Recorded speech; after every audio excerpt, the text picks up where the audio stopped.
Radio Rahim at Robert Garcia Boxing Academy with arguably one of the most famous conditioning coaches in boxing right now, Alex Ariza. Alex, obviously we're here with Brandon Rios. He's getting ready to do his media day. Talk to me about what it's been like being in his camp for the first time. Very good. I think everybody's always been a fan of Brandon and the way he fights and things like that. So coming here, I didn't realize that he had the work ethic, obviously, and the discipline that he has. And he's been training. Robert was fortunate enough to have Mikey fighting at the same time, so we were able to put those two together and have them train together, live together. So it's been a really, really good and I think successful camp so far. Now, for this particular fight, obviously, the dynamic is very unusual for you. You're not only in a brand new camp with a brand new trainer at your side or at his side, but you're also facing your old camp and your old trainer. That dynamic, how has that played out for you? No, it doesn't at all. We have a job to do, and it's like anything else in sports. Sometimes you end up on opposite sides of the team, but at the end of the day, you go back to normal, and that's what you have to focus on. My focus now is to get Brandon to win, and that's what I have to focus on. But other than that, whatever they do on their side is what they do, and what we do is what we do. But so much has been made of the way the split took place between you and Freddie. When you're getting Brandon ready, obviously having such an intimate relationship with Manny Pacquiao, there has to be some things that you know that no one else would know, some advantages there. Can you talk about those and how you're getting Brandon ready to face Pacquiao's conditioning? I think people say that a lot, that there's always something. There is no really big secret. I mean, it's obvious what Manny does. He's been doing it the same way the whole time. So that's really not my job. That's for Robert to sit there and break down and look at the habits, and for them, that's for their game plan. What my job is to do is to make sure that everything that Brandon has gone through in the past doesn't happen for this fight, and that we get in the best possible shape for the best possible Manny Pacquiao. Now, Brandon's been through some wars. He's lasted 12 rounds, but you say the things he's been through in the past. What is it that you're looking to correct? What is going to change about Brandon Rios' conditioning this time out? Well, it's like Robert said when I got here, we just want to make things easier, have a more scientific and comprehensive approach to not just the strength and conditioning, but to losing the weight. So we've brought in, of course, the girl that Terry Tom, who started with me when I first started with Manny, David Diaz. Unfortunately, she doesn't get a lot of the credit that she deserves, but she's really was so instrumental in helping me move Manny up through the weight classes, getting him strong, keeping him powerful, but more importantly, keeping the quickness there and putting on the right kind of weight. And so we've utilized her through this whole camp as well as we have for Mikey. So that was the most important approach to this camp. When it gets down to the late rounds, Pacquiao's had his issues. We had the leg cramps, the whole thing that everyone's talked about to no end. Do you feel like that's, without you in the camp, that problem's going to return? Do you feel like there's anything you can take advantage of late where you have Rios in a condition that Pacquiao's not ready for? As hard as it is to want to hopefully rely on those things to happen, I can't.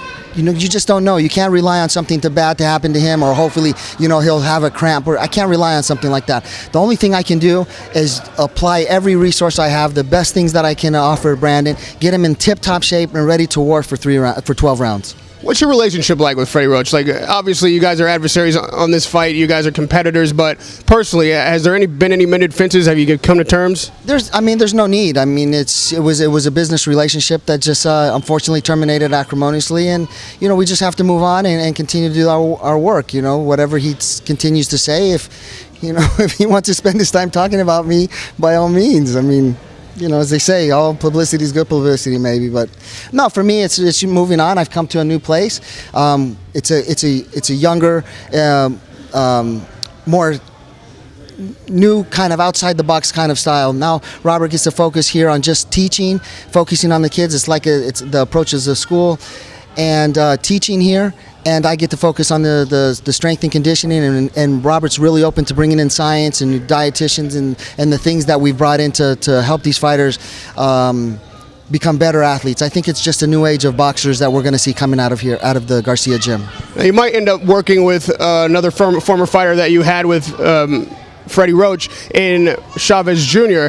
So with him returning, obviously he had his issues making weight. He seems like conditioning is definitely something that is a challenge for him. What's your approach there?